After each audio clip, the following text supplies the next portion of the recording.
Boa tarde, dia 17 de julho de 2020.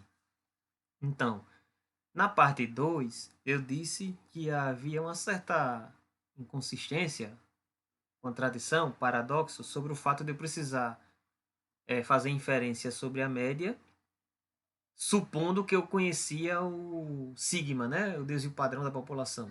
Tá? Então, na verdade, o que é mais real? O que é na vida real você não conhece o desvio padrão da população. Então é sigma desconhecido, tá? Se você conhecesse a o sigma da população, né? A gente estaria naquela naquela coisa do sigma conhecido. Só que na realidade isso não acontece. Então terminei falando um pouco desse slide, né, mostrando que para estimar a média eu preciso do sigma, mas para o sigma eu preciso da média, fica nesse ciclo que não acaba nunca, né? Então a gente vai substituir sigma por S. Bom, mas a gente sabe, né, tem um conjunto de vídeos meu que é normal, é a mãe, né? Que a curva normal ela dá a pelo menos três curvas, né? Então, ó, se a essa frase aí é mais ou menos resume o que fala naquela são dois, não, são três vídeos, se eu não me engano, sobre é um vídeo sobre a curva T, um vídeo sobre a curva Q quadrado e um vídeo sobre a curva F, tá? Aqui a gente agora vai se dedicar à curva T. Se a distribuição de uma população é essencialmente normal ou aproximadamente em forma de sino, então, falta um parêntese ali, né? Então a distribuição formada por T igual a x barra menos mi dividido por S sobre raiz de n segue, né, uma distribuição T de student para todas as amostras de tamanho n. Então a gente viu naqueles vídeos lá que eu disse que a curva aqui quadrado foi a primeira filha, a curva T foi a segunda filha, né? Só que aqui a segunda filha está aparecendo primeiro, né? Então, se você toma uma amostra, toma várias amostras, na verdade, da população, se em cada uma delas você tira, você calcula o x barra e o s, né? Você conhece a população, vamos supor, né? Normalmente distribuída. Então, ou no caso aqui a gente vai usar o teorema do limite central para tirar um pouco essa obrigatoriedade, né? Mas vamos supor, a população normalmente distribuída. Você tira o mi conhecido, o sigma conhecido, vamos supor isso, né? Mas você tira x barra e s e constrói esses números t. Esses números t seguem uma outra distribuição, né? É uma distribuição chamada t de student. Ela foi formulada por William Gossett, mas ele usava o pseudônimo de student, lá na Inglaterra.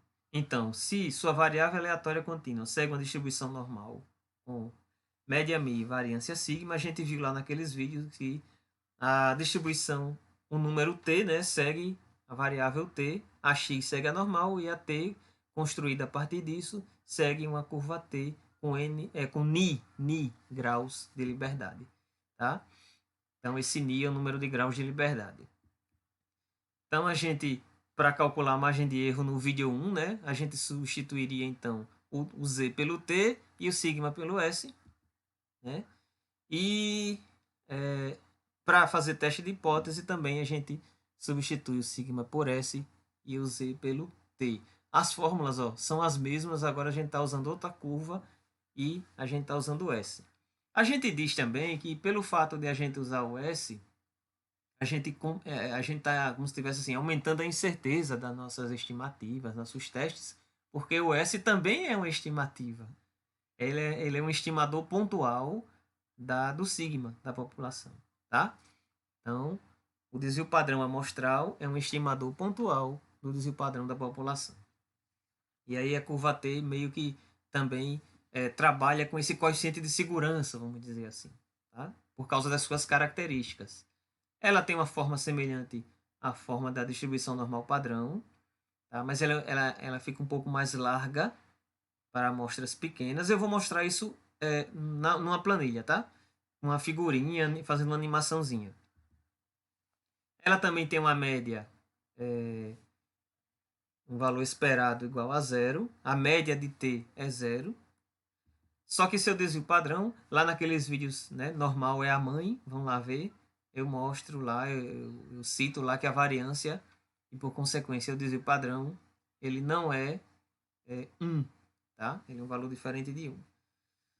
Bom, e com o aumento dele, vocês podem ver, né, que a curva variância, ou melhor, com a diminuição dele, a variância fica maior. Tá? E é por isso que a curva fica larga. À medida que o tamanho da amostra aumenta, né, aí o número de graus de liberdade, por consequência, também aumenta. A gente vai trabalhar o número de graus de liberdade para a média é igual a n menos 1. Ela se aproxima da curva normal padrão. Eu falei naqueles vídeos lá, né, naquela série de vídeos normal é a mãe, que as filhas querem ficar igual à mãe. Então todas elas tendem para a curva normal, geralmente quando isso acontece, quando o tamanho da amostra aumenta. Tá? Bom, aqui tem a tabelinha da curva normal padrão e aqui tem a tabelinha da curva T de student. Eu tô querendo voltar para essa tabela, mas primeiro eu vou mostrar a animação para vocês no Excel, certo? Aí depois eu volto para essa tabela. Pessoal, ó, aqui na planilha do Excel, eu tenho aqui o N, tamanho da amostra, e tem um Ni, que é o número de graus de liberdade, que eu coloquei como N menos 1, tá? Então, por exemplo, para o tamanho da amostra igual a 2, você vê que a distribuição T está em azul ali embaixo e a distribuição normal padrão em cima, um tom alaranjado, amarelado. Eu vou aumentar o tamanho da amostra, ó, e vocês vão ver que vai se alterando a curva T, né? Então, você vê até que ela é mais larga mesmo, tá? Quando o tamanho da amostra diminui, a variância aumenta, certo? E aí embaixo você consegue ver que ela vai se estendendo para a esquerda e para a direita. À medida que eu vou aumentando, vou aumentar de 2 para 5 o tamanho da amostra, ela vai se aproximando da curva normal padrão. 10, 20, ó, 30, 100, entende? Então aí, ó, já coincidiu com a curva normal padrão, certo? Voltar aqui para um número baixo, 15. Opa, desculpa, é em cima. 15. Tá vendo? 2. Voltou. Vamos lá, então. Bom, voltando agora, né, para a tabela, como eu queria fazer, a curva normal padrão. Essas tabelas a gente usa geralmente para fazer o quê? Cálculo manual, né, gente? Hoje em dia os softwares, a gente usa os softwares e nem presta atenção nessas tabelas. Mas assim, mas é bom deixar eu mostrá-la aqui, mostrar as duas aqui, porque eu quero mostrar as semelhanças entre as duas curvas quando o tamanho da amostra vai aumentando. Ó, a curva normal padrão, a gente lembra, você tem um Z aqui, ó, você vai, né, os valores de Z até a primeira casa vão evoluindo aqui, e vocês vão completando com a segunda casa aqui quando você vai percorrendo aqui para a direita, tá? Então, por exemplo, e aqui no corpo da tabela você tem as áreas, né? Lembre que essa tabela minha, eu tirei ali o desenho, mas ela é para vamos dizer assim, a área entre 0 e 1Z. Essa área aqui, ó, tá? Na curva normal padrão. Então, se você pega 1,90, para a área de 95%, né, de um lado e do outro, você teria 47,5% de um lado e 47,5% do outro. Eu vou mudar aqui a cor para mostrar uma coisa a vocês. Ó. Aí a gente sabe que para o valor de Z de 1,96, olha aqui, ó, 1,9091, 92, 93, 94, 95, 96. Está aqui, ó. Estou destacando aqui. 0,475. Né? 0,475 é a área, é uma da área, vamos dizer, a da direita. A da esquerda também sendo 0,475, quase me enrola aqui.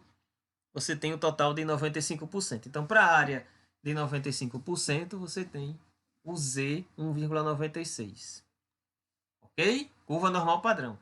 E na curva T? Olha só, que interessante. Na curva T, você não tem de cara 1,96 correspondendo a 95%, né? Então, eu estou aqui, que coisa feia, né? Mas relevem aí. Por exemplo, aqui 95%. Qual o valor do T?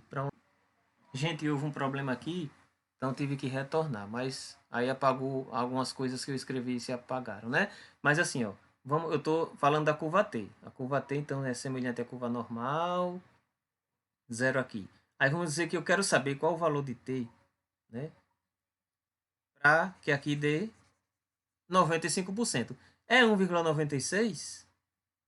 Será que é 1,96 igual à curva normal padrão?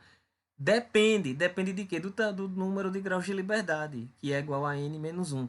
Aí na tabela T, você não tem, é o contrário da tabela curva normal padrão. No corpo dela não é o valor da área, o valor da área está aqui em cima. Agora eu vou mudar de cor de novo. Por exemplo, área em duas caudas. E outra coisa, a área, que ele fala de duas caudas, são as caudas aqui, ó, essa área aqui de fora, certo? Se eu quero saber 95% na área de dentro, as duas caudas de fora formam juntas 5%. Então eu vou olhar aqui, ó, 5% ou nessa, ou nessa, ou nessa, né? E em duas caudas, ó, ou vai ser nessa, vamos ver em qual vai ser, né? Ou vai ser nessa, ou desculpa, né? Ou vai ser nessa, ou vai ser nessa. 5% nas duas caudas. Tá, mas aí você diz, mas eu vou olhar em que coluna finalmente? Vai depender do número de graus de liberdade. Se sua amostra, por exemplo, lá vamos nós, mudar de cor de novo. Se eu tiver uma amostra com n igual a 89, né? Bom, vou pegar outro número ali para ir direto na tabela. Com n igual a 64, tá? Uma amostra com n igual a 64.